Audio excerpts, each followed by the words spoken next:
গল্প স্বল্পে আজ পড়ছি সত্যজিৎ রায়ের লেখা ভূস্বর্গ ভয়ঙ্কর, আজ তৃতীয় পর্ব।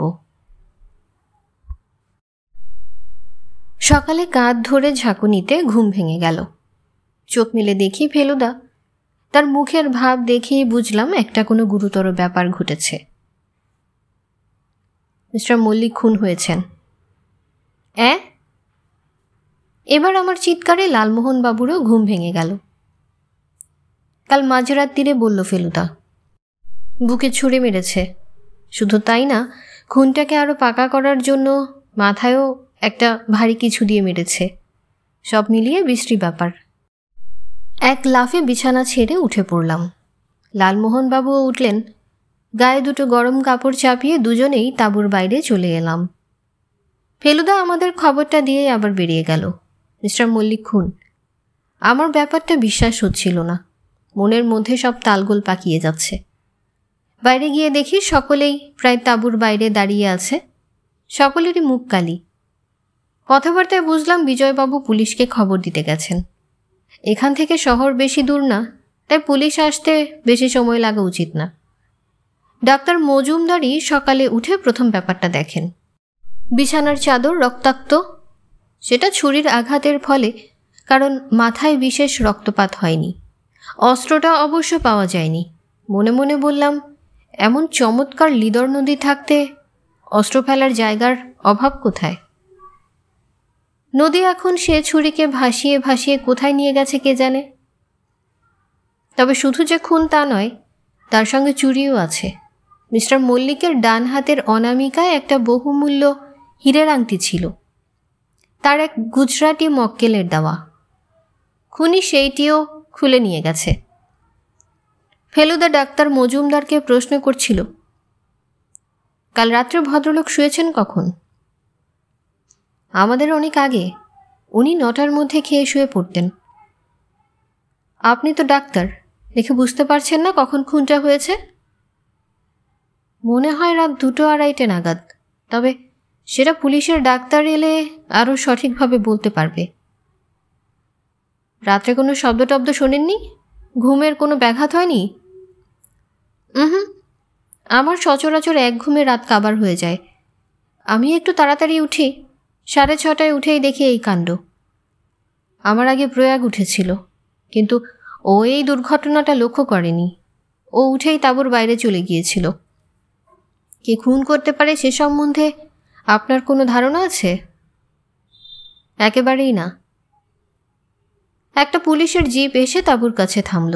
বিজয়বাবু নামলেন। তার পিছনে একজন ইন্সপেক্টর। ইন্সপেক্টরটি এগিয়ে গেলেন মিস্টার মল্লিকের তাঁবুর দিকে, বিজয়বাবুর নির্দেশ অনুযায়ী। আমার নাম ইন্সপেক্টর সিং, বললেন ভদ্রলোক। আমি এই কেসটার চার্জ নিচ্ছি। Where is the dead body? বিজয়বাবু মিস্টার সিংকে নিয়ে তাঁবুর ভিতর ঢুকলেন। আমরা বাইরেই রয়ে গেলাম। ইন্সপেক্টরের পিছন পিছন কয়েকজন কনস্টেবল, ফটোগ্রাফার ইত্যাদি এসব ব্যাপারে যেমন হয়ে থাকে ঠিক তেমনভাবেই কাজ শুরু করে দিল। এ জিনিস অনেকবার দেখেছি, তাই কৌতূহল মিটে গেছে। আর মিস্টার মল্লিকের মৃতদেহ দেখবার কোনো ইচ্ছে আমার ছিল না। খালি মনে হচ্ছিল, কি আশ্চর্য, এই মল্লিক কতজনকে মৃত্যুদণ্ড দিয়েছেন, আর হয়তো কিছুদিনের মধ্যেই তার হত্যাকারীরও মৃত্যুদণ্ড হবে। ফেলুদা একা এক পাশে দাঁড়িয়ে আছে দেখে লালমোহনবাবু তার দিকে এগিয়ে গিয়ে জিজ্ঞেস করলেন, কি ব্যাপার বলুন তো? ফেলুদা বলল, আমার মনের ভিতরের জ্বরটা আরও বেশ ভালো করে পাকিয়ে গেল। এই তো ব্যাপার। এখন পুলিশ যদি কিছু করতে পারে। আপনি নিজেকে হাল ছেড়ে দিলেন? তা কি হয়? আমি তো প্রথম থেকে সবগুলো ঘটনাই দেখেছি। পুলিশ তো আর তা দেখেনি। অবশ্যই ঘটনাগুলোর পরস্পরের সঙ্গে কোনো যোগসূত্র আছে কিনা সেটাই হচ্ছে প্রশ্ন। আমাকে যে পাথর ছুঁড়ে মেরেছিল আর বিজয়বাবুকে যে ঘাট ধাক্কা দিয়ে ফেলেছিল, দুজনেই কি এক লোক? আর সেই লোকই কি এই খুনটা করেছে? হীরের আংটি চুরি যদি মোটিভ হয়ে থাকে, তাহলে হয়তো বাইরের থেকে খুনটা করে থাকতে পারে। কিন্তু আমার... ফেলুদা চুপ করে গেল। তারপর কিছুক্ষণ পরে বলল, ডাকাতির আইডিয়াটা অবশ্যই উড়িয়ে দেওয়া যায় না, কিন্তু আমার বিশ্বাস আমাদের চেনা লোকই কুকীর্তিটা করেছে। চেনা লোক বলতে? মিস্টার মল্লিকের সঙ্গে যারা এসেছেন, ইনক্লুডিং মিস্টার সরকার। কারণ তার ডান হাতের আঙ্গুলে এস লেখা আংটিটার কথা ভুললে চলবে না। ইন্সপেক্টর সিং তাঁবু থেকে বাইরে বেরোলেন। ভদ্রলোক 3টে তাঁবুর দিকে দেখিয়ে বললেন, এই সবগুলোই কি একই পার্টির তাঁবু? বিজয়বাবু বললেন, না, এই দুটো আমাদের, আর ওইটা মিস্টার মিত্তিরদের। Mister Mitter? He is a well known private investigator from Calcutta. Mister Singh ভ্রু কুঞ্চিত করে ফেলুদার দিকে এগিয়ে গেলেন। তারপর প্রশ্ন করলেন, আপনি কি রাজগড়ের খুনের কেসটা সলভ করেছিলেন? আগে হ্যাঁ। মিস্টার সিং হাত বাড়ালেন করমর্দনের জন্য। Inspector Bajpai is a very good friend of mine. তার কাছে আপনার খুব প্রশংসা শুনেছি। আপনার সঙ্গে আলাপ করে খুশি হলাম। ফেলুদা বলল, আমি কিন্তু এখানে ঘটনাচক্রে এসে পড়েছি, কোনো কেস টেস সলভ করতে নয়। আপনি আপনাদের কাজ চালিয়ে যান। আমি তো চালিয়ে যাবই আমার কাজ, কিন্তু আপনি বা চুপচাপ বসে থাকবেন কেন? বিশেষ করে এই ফ্যামিলির সঙ্গে যখন আপনার আলাপ হয়েছে। কোনটা তো বাইরের ব্যাপার বলেই মনে হচ্ছে। ছুরি যে বসিয়েছে সে তো লেফট হ্যান্ডেড, এখানে তো সবাই দেখছি রাইট হ্যান্ডেড। যাই হোক, you are free to carry on your own investigation. অনেক ধন্যবাদ। আসলে আমার উপরে একটা অ্যাটেম্প্ট হয়েছিল, কাজে আমি ব্যাপারটাকে খুব ঠান্ডা মাথায় নিতে পারছি না। ভালো কথা মিস্টার সিং। বিজয়বাবুর দিকে ফিরলেন। ডেড বডির কী হবে? ওটা কি আপনি কলকাতায় নিয়ে যেতে চান? তার কোনো প্রয়োজন আছে বলে আমার মনে হয় না। আমি ছাড়া তো বাবার আর কেউ নেই। মা মারা গেছেন, দাদা বিলেতে ছিলেন, দাদাও মারা গেছেন। ভেরি ওয়েল, তাহলে এখানেই সৎকার হোক। তবে বুঝতেই পারছেন আপনাদের এখনও কিছুদিন পাহালগামে থাকতে হবে, অন্তত যতদিন না কেসটার সুরাহা হচ্ছে ততদিন। কারণ you are all under suspicion. আমি একে একে প্রত্যেককে জেরা করতে চাই। পুলিশ ঘণ্টা 3 ধরে জেরা চালালো। জেরা শুরু করার আগে মিস্টার সিং ফেলুদাকে 2-1টা প্রশ্ন করে নিলেন। আপনি কাল রাত্রে কোনো সন্দেহজনক শব্দ পাননি? না, তাছাড়া এখানে নদীর শব্দে অন্য সব শব্দ চাপা পড়ে যায়। জানি, সেটা ক্রিমিনালের পক্ষে একটা অ্যাডভান্টেজ। ভালো কথা, আপনার বন্ধুর সঙ্গে তো আলাপ হয়নি। ইনি mister Ganguly, he is a writer. এরপর আমরা 3 জন শহরের দিকে গিয়ে একটা রেস্টুরেন্টে বসে চা আর অমলেট খেলাম। সকালে গোলমালে আর ব্রেকফাস্ট করা হয়নি। খেতে খেতে লালমোহনবাবু বললেন, সবচেয়ে আশ্চর্য দেখছি যে প্রথমে ছেলেকে খুন করতে চেষ্টা করে না পেরে শেষটায় বাবাকে খুন করল। ফেলুদা বলল, সেটা যে একই লোক করেছে তার কি গ্যারান্টি? একজনের ছেলের উপর আক্রোশ থাকতে পারে, অন্যজনের বাপের উপর। Not very surprising. আমার কিন্তু একটি লোক সম্বন্ধে কীরকম সন্দেহ হয়। কে? ডাক্তার মজুমদার। এদিকে ডাক্তার, আর তার উপর আবার আত্মা নামাচ্ছে। কম্বিনেশনটা অদ্ভুত লাগছে। খুন করার সুযোগ অবশ্য ডাক্তারেরই বেশি ছিল, কারণ পাশের ঘাটে ঘুমোচ্ছেন। কিন্তু মোটিভ কি? হীরের আংটি যদি নেওয়া উদ্দেশ্য হয় তাহলে বলতে হয় ডাক্তারের খুবই আর্থিক দুরবস্থা, কিন্তু সেরকম তো কোনো ইঙ্গিত পাওয়া যাচ্ছে না। আর বিজয়বাবু? বিজয়বাবু অবশ্য তার বাপের মৃত্যুতে খুবই লাভবান হবেন। অবশ্যই মিস্টার মল্লিক যদি উইল করে থাকেন, এবং সে উইল যদি ছেলেকে বাদ দিয়ে থাকেন, তাহলে বিজয়বাবুর কোনোই লাভ নেই। তা না হলে বিজয়বাবু মোটা টাকা পাবেন, কারণ মিস্টার মল্লিক নিঃসন্দেহে ধনী ব্যক্তি ছিলেন। কিন্তু বিজয়বাবু তো তার আপিস থেকে রোজগার করছেনই। তার হঠাৎ এত টাকার দরকার পড়বে কেন যে সে খুন করবে? খুন করা তো 4টিখানি কথা নয়। That is true. Sushanta Som সম্বন্ধে কি মনে হয় আপনার? কাজের ছেলে, সে বিষয়ে কোনো সন্দেহ নেই, আর বেশ কোয়ালিফাইড। মিস্টার মল্লিক সুশান্তবাবুর উপর সম্পূর্ণ নির্ভর করতেন, আর সুশান্তবাবুর কোনো খুনের মোটিভ খুঁজে পাওয়া মুশকিল।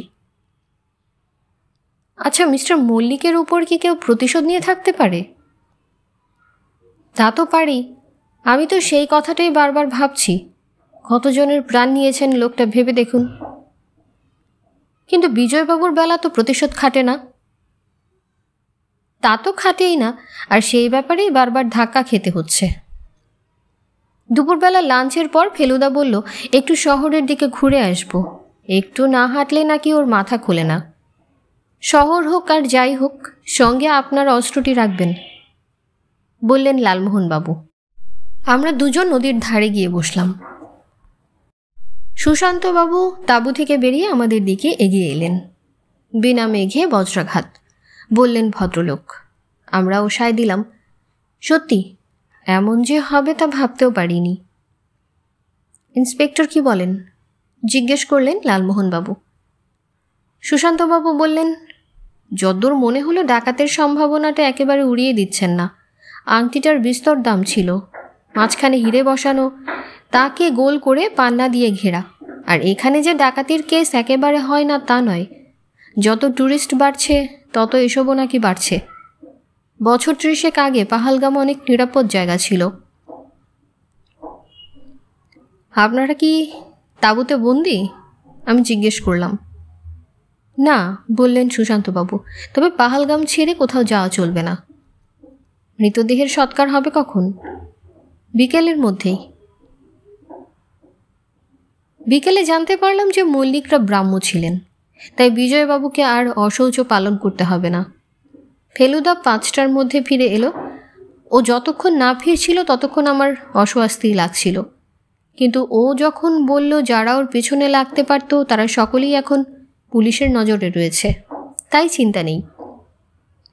কিন্তু এই যে ঘুরে এলেন, এর কোনো ফল পেলেন? পেয়েছি বই কি, বলল ফেলুদা। তবে এখানে বসে থেকে সব ব্যাপারটার নিষ্পত্তি হবে না। আমাকে একবার শ্রীনগর যেতে হবে। কবে যাবেন? কালই সকালে। আর আমরা? আমার 2 দিন আন্দাজ লাগবে। সে 2 দিন আপনারা এখানেই থাকবেন। চেঞ্জের পক্ষে এর চেয়ে ভালো জায়গা তো আর হয় না। কিছু আলো দেখতে পেলেন? তা পেয়েছি। সত্যি অন্ধ হয়ে গিয়েছিলাম, কিন্তু এখনও কিছুটা অন্ধকার রয়েছে। সেই জন্যই তো শ্রীনগর যাওয়া দরকার। তবে যাবার আগে আমার দিক থেকেও কয়েকজনকে একটু জেরা করা দরকার। নিচু স্তর থেকে উপরে ওঠাই ভালো। আগে প্রয়াগকে কয়েকটা প্রশ্ন আছে। সুশান্তবাবুকে দিয়ে খবর পাঠাতেই প্রয়াগ তার তাঁবু থেকে বেরিয়ে এলো। বসো এখানে, বলল ফেলুদা। প্রয়াগ এখন আমাদের তাঁবুতে। শোনো প্রয়াগ, বলল ফেলুদা, তোমাকে কয়েকটা প্রশ্ন করব, তুমি তার ঠিক ঠিক জবাব দেবে। বুঝিয়ে বাবু। কথাবার্তা হিন্দিতেই চলল, আমি বাংলায় লিখছি। তুমি মল্লিক সাহেবের বাড়িতে কবে থেকে আছো? 5 বছর হয়েছে। তার আগে কোথায় ছিলে? জেকব সাহেবের বাড়িতে বেয়ারার কাজ করতাম, পার্ক স্ট্রিটে। মল্লিক সাহেব তোমাকে কি করে পেলেন? আমি জেকব সাহেবের কাছ থেকে চিঠি নিয়ে মল্লিক সাহেবের সঙ্গে দেখা করেছিলাম। জেকব সাহেব বিলেত চলে যাচ্ছিলেন, তাই আর আমাকে দরকার লাগছিল না। মল্লিক সাহেব জেকব সাহেবকে চিনতেন। ওরা দুজনে এক ক্লাবের মেম্বার ছিলেন। তোমার পুরো নাম কি? প্রয়াগ মিসির। তোমার সংসার নেই? বউ মারা গেছে, মেয়ে দুটোর বিয়ে হয়ে গেছে। কাল রাত্রে তুমি কোনো শব্দ পাওনি যার জন্য তোমার ঘুম ভেঙে যেতে পারে? না বাবু, এরকম হবে আমি কল্পনাই করতে পারিনি। ঠিক আছে, তুমি এখন যেতে পারো। এবার ফেলুদা সুশান্তবাবুকে বলল ডাক্তার মজুমদারকে খবর দিতে। ডাক্তার মজুমদার এলেন আমাদের তাঁবুতে। ফেলুদা বলল, আমি আপনাকে 2-1টা প্রশ্ন করতে চাই। করুন। মিস্টার মল্লিক যেভাবে প্লানচেট করেছিলেন সেটা কি ডাক্তার হিসেবে আপনার কাছে খুব স্বাভাবিক বলে মনে হয়? ডাক্তার মজুমদার মাথা নাড়লেন। না, আমি ওকে অনেকবার বলেছি এইসব পুরনো ব্যাপার নিয়ে বেশি ঘাটাঘাটি না করাই ভালো। আর জজ যদি এক আধটা ভুল ভার্ডিক্ট দিয়ে থাকে তাতেই বা কি এসে গেল? ভুল তো সকলেরই হতে পারে। আপনার নিজের মধ্যে যে ক্ষমতাটা রয়েছে সেটা কবে থেকে প্রকাশ পেল? তা অনেক দিন, 25 বছর তো বটেই। ওকে কে খুন করতে পারে সে সম্বন্ধে আপনার কোনো ধারণা আছে? একেবারেই নেই। ওর ছেলে সম্বন্ধে আপনার কি ধারণা? ছেলে এককালে ড্রাগসের প্রভাবে খুব গোলমালের মধ্যে পড়েছিল। আমি অনেক চেষ্টা করেও কিছু করতে পারিনি, কিন্তু সেই সাধুর প্রভাবেই হোক আর অন্য কোনো কারণেই হোক ও একেবারে স্বাভাবিক হয়ে গেছে। জুয়ার প্রতি ওর আসক্তি রয়েছে না? সেটা সম্বন্ধে আমি কিছু বলতে পারবো না, কারণ আমি ওর রসে একেবারেই বঞ্চিত। ও কোন অফিসে কাজ করে? Chatterjee and company, import and export. কোথায় অফিস? গণেশ এভিনিউ 10 নম্বর। ঠিক আছে, আপনি যেতে পারেন। ডাক্তার মজুমদার চলে গেলেন। সুশান্তবাবু জিজ্ঞাসু দৃষ্টি দিলেন ফেলুদার দিকে। এবার মিস্টার সরকারের সঙ্গে একটু কথা বলবো। মিস্টার সরকার? সুশান্তবাবু যেন কথাটা বিশ্বাস করতে পারছিলেন না। ফেলুদা বলল, হ্যাঁ। কেন, আপনার অবাক লাগছে? উনি তো ঠিক আমাদের দলে নন, একরকম বাইরের লোক। তার যে টাকার দরকার নেই সেটা আপনি কি করে জানলেন সুশান্তবাবু? টাকার জন্য মানুষে খুন করে না? ঠিক আছে, আমি ডাকছি ওকে। মিস্টার সরকার এলেন। আসুন, বসুন, বলল ফেলুদা। কাশ্মীর এসেছিলাম বেড়াতে, আর কিসের থেকে কি হয়ে গেল দেখুন। কি করবেন বলুন, মানুষের কপালই ওই রকম। এখন বলুন, আমাকে কি জিজ্ঞেস করতে চান? আপনি কত বছর শ্রীনগরে ছিলেন? 12 বছর। তারপর কলকাতায় যান? হ্যাঁ। সেখানেই পড়াশোনা করেন? হ্যাঁ। আপনার বাবা কি কলকাতাতেও হোটেল ম্যানেজারই করতেন? হ্যাঁ। কোন হোটেল? ক্যালকাটা হোটেল। আপনি গ্র্যাজুয়েট? বিকম। এখন কি করেন? একটা ইন্স্যুরেন্স কোম্পানিতে আছি। কোম্পানির নাম? Universal insurance. অফিস কোথায়? 5 নম্বর পোলক স্ট্রিট। আপনি জজ মিস্টার মল্লিকের কথা জানতেন? না, এখানে এসে আলাপ। বিজয়ের সঙ্গে অনেক ব্যাপারে মিলে গেল, তাই একটা বন্ধুত্ব গড়ে উঠেছে। আপনি কি জুয়ার ভক্ত? আই লাইক গ্যাম্বলিং, তবে বিজয়ের মতো না। হঠাৎ কাশ্মীর আসার ইচ্ছে হলো কেন? ছেলেবেলার স্মৃতির সঙ্গে মিলিয়ে দেখতে। কদিনের জন্য এসেছেন? 10 দিন, তবে এখন কি হয় জানি না। এরকমভাবে আটকে পড়ব তা কে জানতো। আপনার হাতের আংটিটা একবার দেখতে পারি? নিশ্চয়ই। সরকার তার আংটিটা খুলে ফেলুদার হাতে দিলেন। সোনার আংটি, উপরে একটা 6 কোনা পাতের ওপর মিনে করে নীলের ওপর সাদা দিয়ে এস লেখা। ফেলুদা ধন্যবাদ দিয়ে আংটিটা ফেরত দিয়ে দিল। ঠিক আছে, আপনার জেরা শেষ, থ্যাংক ইউ। পরদিন সকালে ফেলুদা ব্রেকফাস্টের পর ট্যাক্সি নিয়ে শ্রীনগরে চলে গেল। বলল, মনে হচ্ছে পরশু ফিরে আসতে পারবো, তবে 2-1 দিন দেরি হলে চিন্তা করিস না। 9টা নাগাদ পুলিশের জিপ এলো। ইন্সপেক্টর সিং নামলেন। অন্য তাঁবুতে কাজ শেষ করে ভদ্রলোক আমাদের দিকে এগিয়ে এলেন। Where is mister Holmes? এসে প্রশ্ন করলেন ভদ্রলোক। আমি বললাম ফেলুদা একটু শ্রীনগর গেছে। এই কেসের ব্যাপারে? হ্যাঁ। কিন্তু তার প্রয়োজন হচ্ছে কেন? এই কেস জলের মতো সোজা। কীরকম? বেয়ারাটাই হচ্ছে অপরাধী, তার সুযোগ ছিল, সে একই তাঁবুতে শুতো। তাছাড়া এসব লোকের লোভ হওয়াটা স্বাভাবিক। বেয়ারাগিরি করে আর কত রোজগার হয়। আপনি কি ওকে অ্যারেস্ট করেছেন? লালমোহনবাবু জিজ্ঞেস করলেন। আপাতত থানায় নিয়ে যাচ্ছে জেরার জন্য। তাছাড়া ও যে লেফট হ্যান্ডেড তাও প্রমাণ হয়ে গেছে। ওকে ওর নাম লিখতে বলেছিলাম, ডান হাতে লিখতেই পারল না, কিন্তু বাঁ হাতে বেশ পারল।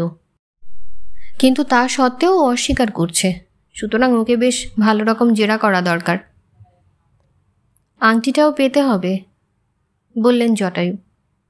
সেটাও জেরার জোরে বেরিয়ে যাবে। পুলিশের পক্ষে খুঁজে পাওয়া তো মুশকিল। এই পাহাড়ে পরিবেশে কোথায় লুকিয়ে রেখেছে কে জানে। ফেলুদা কি তাহলে বৃথাই গেল শ্রীনগর? কেসটা এতই সোজা? আমার কিন্তু তা বিশ্বাস হচ্ছিল না। অত সহজ হলে ফেলুদা অত কাঠখড় পোড়াতো না। আমি জানি ও কলকাতায় খোঁজ করবে। ওর লোক আছে যাদের বলে দিলে কয়েক ঘন্টার মধ্যে ওরা যে কোনো খবর জোগাড় করে দিতে পারে। কিন্তু তারপরেই আবার মনে হয়ে যাচ্ছে বেয়ারা লেফট হ্যান্ডেড। কিন্তু এত সাহস হবে লোকটার? ও কি জানে না যে ওর ওপরেই প্রথম সন্দেহ পড়বে? ইন্সপেক্টর সিং বিদায় নিয়ে প্রয়াগকে সঙ্গে করে চলে গেলেন। লোকটাকে দেখে আমার কষ্ট হলো, কারণ ও কান্নাকাটি আরম্ভ করে দিয়েছে। পুলিশরা স্বীকারোক্তি আদায় করবার জন্য কত কী যে করতে পারে সে আমার জানতে বাকি নেই। ফেলুদাও এ নিয়ে বহুবার আক্ষেপ করে বলেছে। ও বলে পুলিশরা কাজ জানে, ওরা কর্মঠ, কিন্তু দয়ামায়া বলে কিছু নেই ওদের মধ্যে। অবশ্যই উপায়ও নেই। অনেক সময় জরুরি তথ্য সংগ্রহ করতে কড়া রাস্তা নিতে হয়। সে কাজটা প্রাইভেট গোয়েন্দার চেয়ে পুলিশে অনেক বেশি ভালো করতে পারে। সুশান্তবাবু এবার দেখে আমাদের দিকে আসছেন। বললেন, মিস্টার মিত্তির বোধহয় শ্রীনগর গেছেন। আমি হ্যাঁ বলতে বললেন। আমরা কিছু না বলতেই উনি আমাদের জন্য এত করছেন, এটা খুব আশ্চর্য বলতে হবে। আসলে উনি এটাকে একটা চ্যালেঞ্জ হিসাবে নিয়েছেন। রহস্য জিনিসটা ওর কাছে অসহ্য।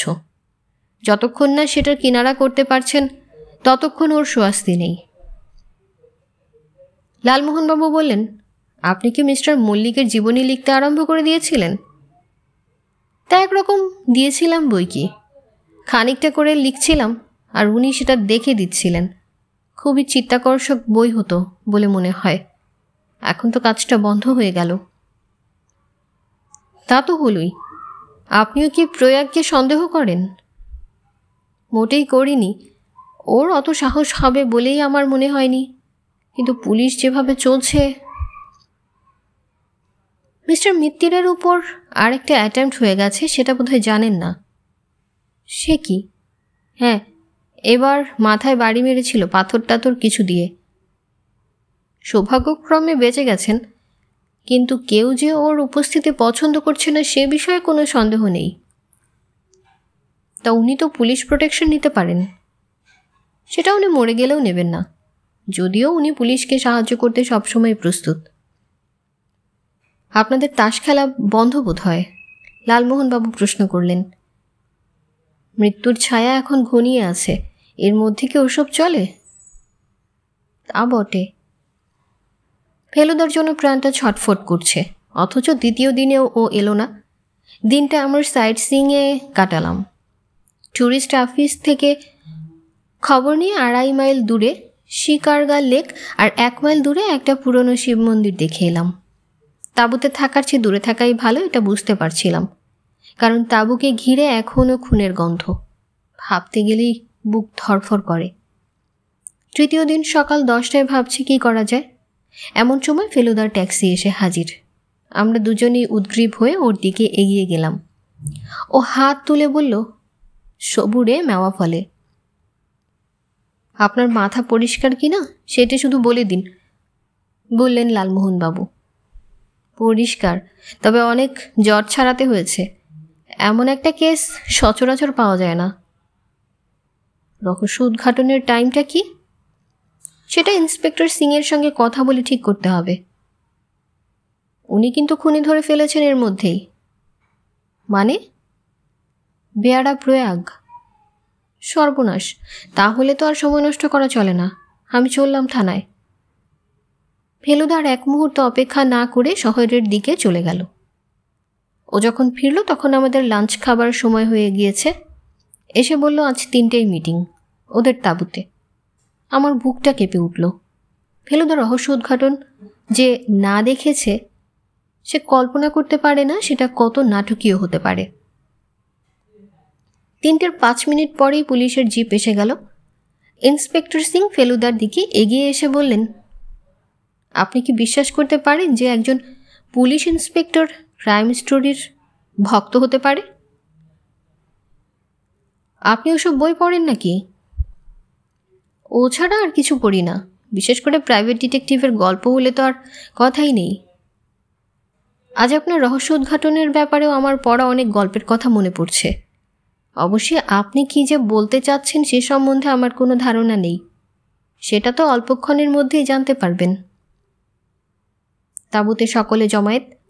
দুটো তাঁবু থেকে চেয়ার এনে সকলের বসবার জায়গা করা হয়েছে। বিজয় মল্লিক, মিস্টার সরকার, সুশান্ত সোম, ডাক্তার মজুমদার এরা সব চেয়ারে বসেছেন, আর তাঁবুর এক কোণে দাঁড়িয়ে আছে বেয়ারা প্রয়াগ। এই শেষের লোকটির চেহারার মধ্যে একটা ক্লিষ্ট ভাব দেখে মনে হয় পুলিশ তাকে বেশ ভালোভাবেই জেরা করেছে। ফেলুদা তার চেয়ার থেকে উঠে দাঁড়িয়ে একবার সকলের দিকে দেখে নিল, তারপর এক গ্লাস জল ফ্লাস্ক থেকে ঢেলে নিয়ে খেয়ে তার কথা শুরু করল। মিস্টার মল্লিক আজ আমাদের মধ্যে নেই, আমি তাকে দিয়েই আমার কথা আরম্ভ করছি। সিদ্ধেশ্বর মল্লিক 30 বছর জজিওতে করে তারপর কাজ থেকে অবসর গ্রহণ করেন। এর রিটায়ারমেন্টের কারণ ছিল অসুস্থতা। তাছাড়া হয়তো মিস্টার মল্লিক তার পেশায় কিছুটা বিশ্বাস হারিয়েছিলেন। প্রাণদণ্ড নিয়ে হয়তো তার মনে একটা সংশয় দেখা দিয়েছিল। আমি এই সিদ্ধান্তের সত্যতা অসত্যতার ভিতর যেতে চাইছি না, যা ঘটেছিল শুধু তাই বলছি। মিস্টার মল্লিক দৈনিক ডায়েরি লিখতেন। এই ডায়েরির একটা বিশেষত্ব ছিল, যেদিন তিনি কাউকে ফাঁসির আদেশ দিতেন সেই দিন ডায়েরিতে প্রাণদণ্ডে দণ্ডিত ব্যক্তিটির নাম লিখে তার পাশে লাল কালিতে একটা ক্রস দিয়ে দিতেন। আর যেদিন এই দণ্ডের যথার্থতা সম্বন্ধে তার মনে একটা গভীর সন্দেহ দেখা দিত, সেদিন ক্রসের পাশে একটা প্রশ্নবোধক চিহ্ন দিয়ে দিতেন। আমি মিস্টার মল্লিকের ডায়েরিগুলি দেখেছি, সব শুদ্ধ 6টি প্রশ্নবোধক চিহ্ন রয়েছে। তার মানে 6টি প্রাণদণ্ডের সমীচীনতা সম্পর্কে তিনি সন্দিগ্ধ ছিলেন। এইবার আমি আরেক দিকে দৃষ্টি আকর্ষণ করতে চাই। মিস্টার মল্লিকের মনে দ্বন্দ্ব হচ্ছিল কি না হচ্ছিল সেটা সম্বন্ধে জনসাধারণ কিছুটা জানতে পারত না, কিন্তু যারা প্রাণদণ্ডে দণ্ডিত হচ্ছে তাদের আত্মীয় স্বজনের প্রতিক্রিয়া নিয়ে কি মিস্টার মল্লিক কখনো ভেবেছিলেন? মনে তো হয় না, কারণ তার ডায়েরিতে এর কোনো উল্লেখ নেই। ছেলের মৃত্যুদণ্ডে বাপ মা কী ভাবছে, বাপের মৃত্যুদণ্ডে ছেলের বা ভাইয়ের বা স্ত্রীর বা অন্য কোনো আত্মীয় স্বজনের কী মনোভাব হতে পারে সেটা নিয়ে মিস্টার মল্লিক বোধহয় কখনো চিন্তা করেননি। কিন্তু আমরা একটু ভেবে দেখলেই বুঝতে পারবো যে এইসব প্রাণদণ্ডে দণ্ডিত ব্যক্তিদের আত্মীয় স্বজন বন্ধুবান্ধবের অনেকেই নিশ্চয়ই গভীর বেদনা অনুভব করছে।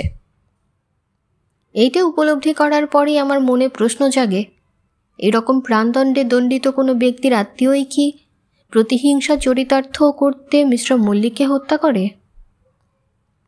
যত ভাবি ততই মনে হয় এটা খুবই স্বাভাবিক, বিশেষ করে যেখানে দণ্ড সম্বন্ধে জজের মনেও সন্দেহ আছে সেখানে তো বটেই। এর পরের প্রশ্ন হচ্ছে, এই ঘরে যারা উপস্থিত আছেন তাদের মধ্যে কি এমন ব্যক্তি কেউ আছেন? এখানে প্রথমেই যাকে বাদ দেওয়া যায় তিনি হলেন ডাক্তার মজুমদার, কারণ তিনি আজ 15 বছর হলো মল্লিকদের পারিবারিক চিকিৎসক। বাকি থাকেন 4 জন, বিজয় মল্লিক, সুশান্ত সোম, মিস্টার সরকার আর বেয়ারা প্রয়াগ। এখানে বিজয় মল্লিককে এই বিশেষ তালিকা থেকে বাদ দেওয়া যেতে পারে, কারণ তার কোনো আত্মীয়ের প্রাণদণ্ড হয়নি। সেই রকম সুশান্ত সোমকেও এই একই মর্মে বাদ দেওয়া যেতে পারে, কারণ তারও কোনো নিকটজনের প্রাণদণ্ডের কথা আমরা ডায়েরিতে পাচ্ছি না। বাকি রইলেন মিস্টার সরকার ও প্রয়াগ বেয়ারা।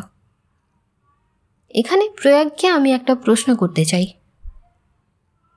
প্রয়াগ চুপ করে দাঁড়িয়ে রইল। ফেলুদা বলল, প্রয়াগ, সেদিন তুমি জক নদীতে হাত ধুচ্ছিলে তখন আমি তোমাকে লক্ষ্য করছিলাম। তোমার ডান হাতে একটি ছোট্ট উল্কি আছে, 2টি ইংরেজি অক্ষর HR। এটার মানে আমি তোমাকে জিজ্ঞেস করতে চাই। প্রয়াগ গলা খাঁকড়িয়ে নিয়ে বলল, ওর কোনো মানে নেই বাবু, উল্কি করাবার ইচ্ছা হয়েছিল তাই করিয়েছিলাম। তুমি বলতে চাও এটা তোমার নাম আর পদবীর প্রথম অক্ষর নয়? নেই বাবু, मेरा नाम है प्रयाग मिसिर। আমি যদি বলি তোমার নাম প্রয়াগ নয়, কারণ প্রয়াগ বলে ডাকলে তুমি চট করে উত্তর দাও না, অথচ অন্য ব্যাপারে মোটেই তুমি কালা নও। আমার নাম প্রয়াগ মিসির বাবু। না। ফেলুদা চেঁচিয়ে উঠল। আমি জানতে চাই ওই আর অক্ষরটা কিসের আদ্যক্ষর? কি পদবী তোমার? আমি আর কি বলবো বাবু? সত্যি কথাটা বলবে। এখানে জীবন মরণ নিয়ে খেলা হচ্ছে, এখানে মিথ্যা বলা চলবে না। তবে আপনিই বলুন। আমি বলছি, ওই আর হচ্ছে রাউত।